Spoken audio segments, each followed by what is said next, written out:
I'll go ahead and say it. The Great Sky Island is not only a good tutorial, but in many ways better than the Great Plateau. Now, before you go typing a rage comment down there, let me explain myself. This is not an opinion that I have always held. I used to be of the mind that Breath of the Wild's Great Plateau was the perfect tutorial and that nothing could ever top it, and there was no way that a sequel to Breath of the Wild could surpass this masterclass tutorial. I will say that neither of these tutorials are bad. They are both amazing introductions to their respective worlds, and they both accomplish their goals very well. I just happen to believe that the Great Sky Island accomplishes its goal much better than the Great Plateau. So today, we're going to dive into both of these tutorials, and I'll explain why I feel that the Great Sky Island is a wonderful introduction to an otherwise somewhat flawed game.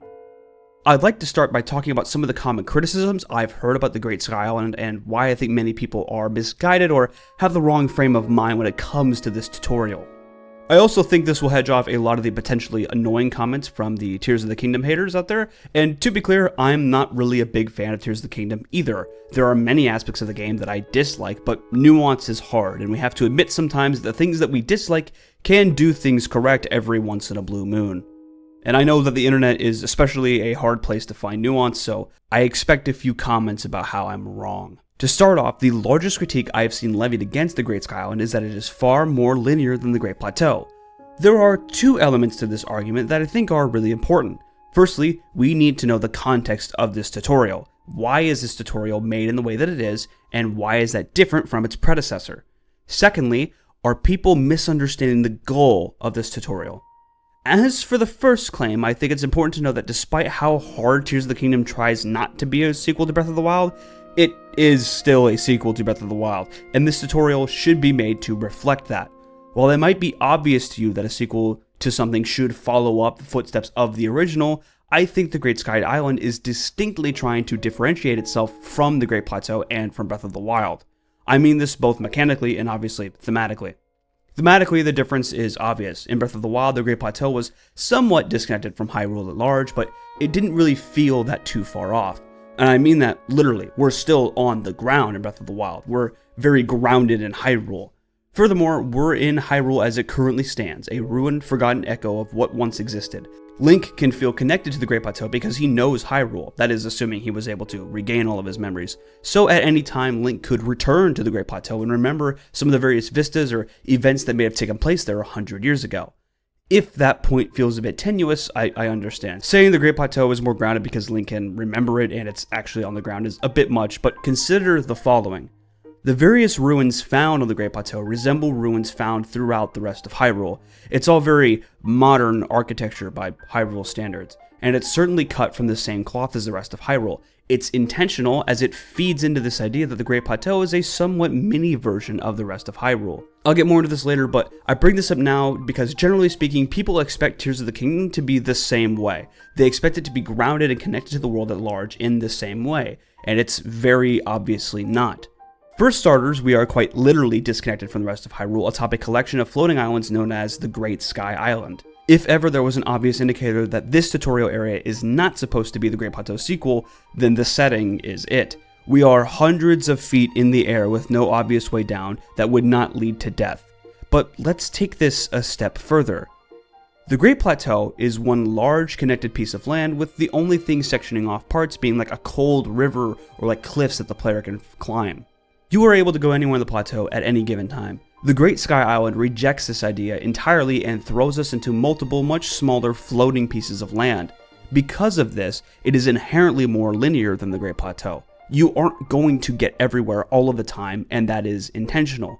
It's not meant to repeat what Breath of the Wild does. Link's abilities this time are a bit more involved, and one could argue that because of that, the devs felt it necessary to dial back the amount of freedom that players are allowed to have. I will also remind everyone that the reason we love stepping off the Great Plateau and into Hyrule at large is because of the newfound freedom that the plateau lacked. I do not understand how people can say this restriction of freedom is fine in Breath of the Wild, but when Tears of the Kingdom does it, it's not fine. Finally, I will argue that the Great Plateau has a clear dungeon order, and that it's not as open as people may think. While I'm not going to claim that it is as restrictive as Tears of the Kingdom, I am going to explain why I think I already know which order you did the shrines in. And yes, I know a couple of you will rush to the comments to tell me that they actually did it in a more different and more special way than I did, and I see you, I love you, thank you for your comment. Moving on to the actual point, King Rhoam very clearly directs players to the Magnesis Shrine once we've unlocked the Great Plateau's tower. It's a very obvious thing that we're meant to just go to this shrine first because it's the closest one, it's the one that he literally points to. Sure, you could run off to another shrine, but Rhoam promises, he's lying by the way, that he will give us a paraglider if we explore that shrine that he's pointing to right there. This could not be clearer, and I'm willing to bet that over 95% of the players who went and did this started with this shrine. Immediately after completing this shrine, Rhoam teaches us about teleporting and instructs us to teleport to the top of the tower to scope out the remaining 3 shrines. Doing so, players will immediately realize that the bomb shrine is the next closest one, and bombs are arguably the next most important tool, providing a last-ditch weapon in case of emergencies. Of course, from there, the Stasis Shrine is just up a cliff, and Cryonis is just a short walk from there. My point is that the game is not very subtle about the order in which it expects you to get to these shrines. Like, yeah, you could go to Cryonis first. Crossing the freezing river without Magnesis would be near impossible unless you can wind bomb, but you'd need the bombs for that. So you could go around the lake, but at that point, you're so close to the Stasis Shrine that you might as well just go to that one first. Like, yeah, you could do these things out of their intended order, and I actually think that works very well for Breath of the Wild, even if doing it out of order isn't ideal or intended. But for Tears of the Kingdom, though, we have to consider that the abilities we are working with here aren't nearly as simple as move metal object or make pillar of ice on water. We're talking about a system that allows you to build tanks if you want. These sorts of mechanics need a more restrictive environment that allows players organic solutions to pre-made puzzles. To this end, I don't think the linear structure of the Great Sky Island is a negative thing. I think many people have this misconception that because Breath of the Wild's tutorial was far more open-ended, that Tears of the Kingdom's tutorial should also be open-ended. But let's ask ourselves a very important question. What's the point of a tutorial? What does it do? Might be a stupid question, but I seriously think there are many different types of tutorials out there, and many different ways of doing tutorials that are successful or unsuccessful. A tutorial in a video game is typically some kind of controlled environment and or written instructions where developers can teach players about various mechanics of the game. The most obvious form of a tutorial is one that is explicitly a tutorial, when the game boots you into the first level and is titled Learning the Basics or How to Play the Game. You know what it will be and you understand the goal of it.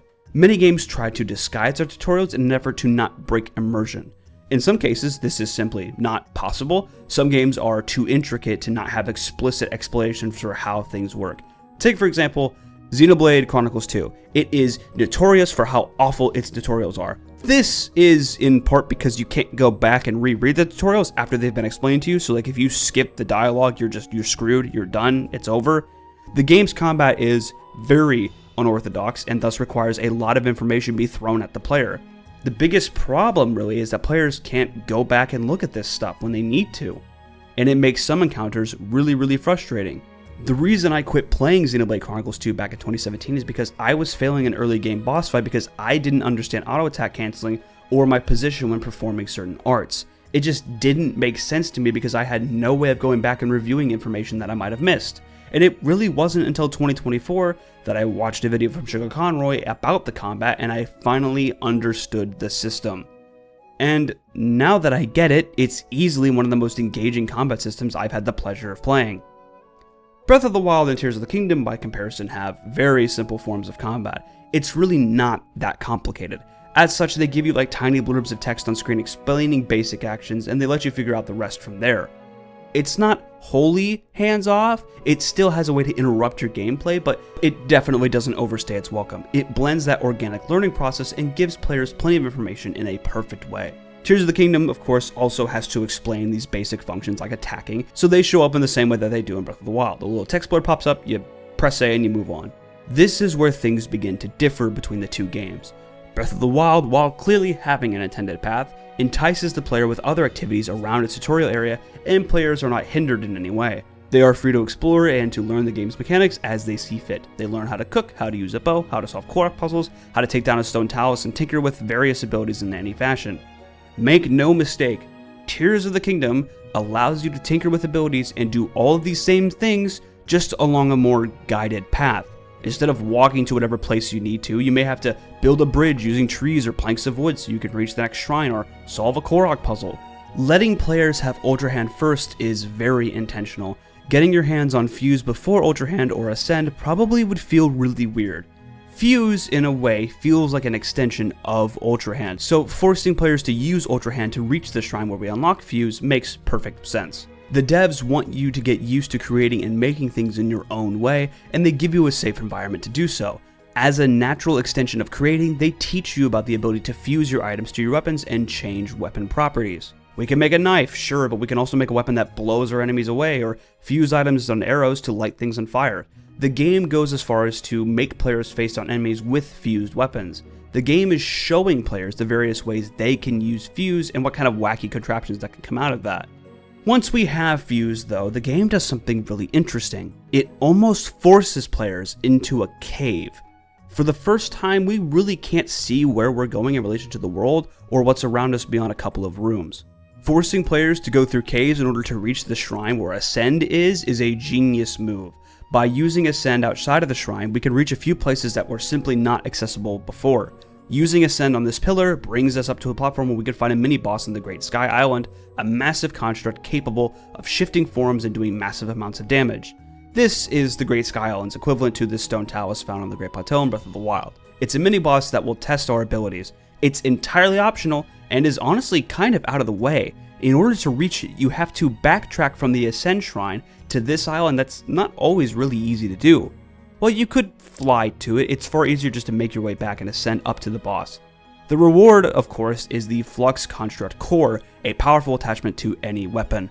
It's a great starting weapon once you reach the surface.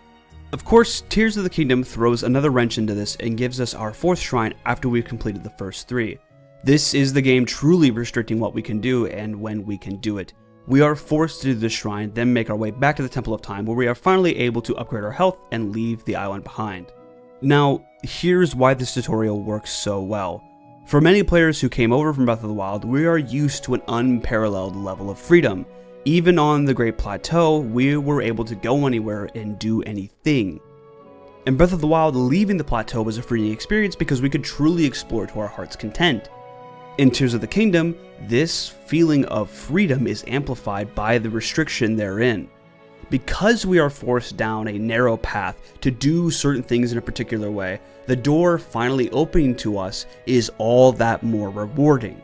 For someone who has never played Breath of the Wild, this is their first time falling into a massive sandbox they've never seen before, with new areas as far as the eye can see, that the curiosity sets in. Where can they go? What can they do? What will they find first? To a player returning to Hyrule, the question becomes, what's changed? What's happened to my favorite locations? Have towns gotten bigger? Have new towns sprouted? What can I do with my new abilities in these old locations? What happened to the people that I once saved? And Tears of the Kingdom in some ways answers these questions and in other ways falls flat.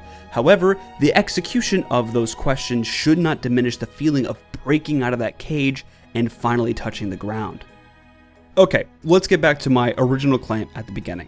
I think the Great Sky Island is a better tutorial than the Great Plateau. They both accomplish fundamental parts of a tutorial very well. They both teach basic controls and mechanics. However, I think the Great Sky Island provides players with a far more interesting use of their abilities than the Great Plateau.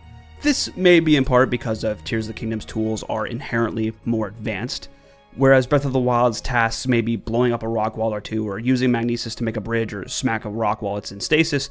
Tears of the Kingdom asks players to build bridges, rafts, use fan tools to propel minecarts, or hang a minecart from a rail to progress. We're asked to venture through caves using light blooms and fuse various items to our weapons to take down foes. Breath of the Wild had experimentation with its engine, no doubt, but it really feels like Tears of the Kingdom just blows it out of the water. Players are able to do anything, and this tutorial does an excellent job of guiding them on how to use these new tools. Players are teased with just a few things they can create before they are unleashed into the world with total and complete control of their creations. I think that some people let the criticisms of Tears of the Kingdom go too far. Nuance is a very difficult thing for some people to grasp online, and almost everything becomes tribal at some point. I'm not calling out anyone in particular, but I do know of at least a few people who are guilty of being contrarian when it comes to anything that this game does. If I so much as claim that the Great Sky Island is good, if not better than the Great Plateau, there will be people here to tell me I am objectively incorrect because they do not like the game that the Great Sky Island is attached to. I like Breath of the Wild far more than Tears of the Kingdom. That shouldn't cloud my judgment of any given part of either game when I'm comparing them. This is not me saying that any criticism of my opinion is invalid. Of course not. There are certainly those who earnestly believe that the Great Sky Island sucks, and perhaps their beliefs are justified for various reasons. It is, after all, a work of art, and any such criticism could be boiled down to subjectivity, blah blah blah, basic philosophy of art bullshit, you get it. It's okay to critique a piece of art, but it's very difficult to say that any critique is objectively correct, as how one views art is almost always subjective in some way.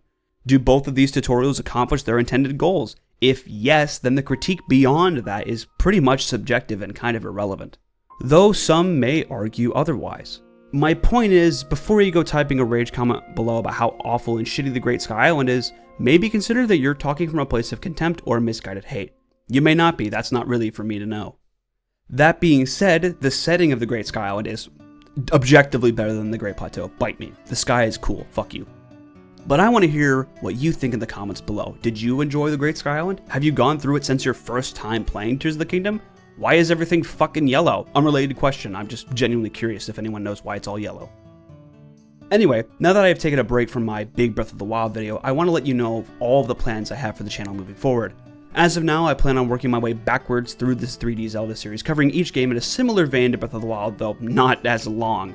I'm hoping to keep videos around 1 hour each, maybe a little longer, maybe a little shorter. This means I should be able to push videos out in more frequency than like once every 3 months, but while I'm working on these big Zelda videos, I want to make smaller videos about various games I've enjoyed. For example, I recently made a video on the game Kamiko and how it was extremely important to the Nintendo Switch in the early months of the system's life. If you want to see an ad-free version of my Breath of the Wild video, consider becoming a member for as little as $3 a month. If you pay for the highest tier at $8 a month, that's how much Netflix used to be, by the way. Do you guys know that Netflix used to be like $8 a month? I remember it being $8 a month. I remember my parents getting it for $8. I remember my parents getting the fucking CDs in the mail. You remember that? When you get Netflix CDs? Anyway, sorry, moving on. You can get access to a private Discord server with fellow fans of the show as well as personal friends of mine. It's a separate Discord server from my other ones, and I'll post sneak peeks of upcoming content as well as join calls to chat with you guys sometime. As for now, here are all of my current members on screen. The golden names are people who pay for the $5 tier. If you want to have your name said out loud at the end of my videos, consider getting the highest tier, that $8 tier that I mentioned earlier. Anyway, I hope to see you all again when I get around to covering my second favorite 3D Zelda game, Skyward Sword.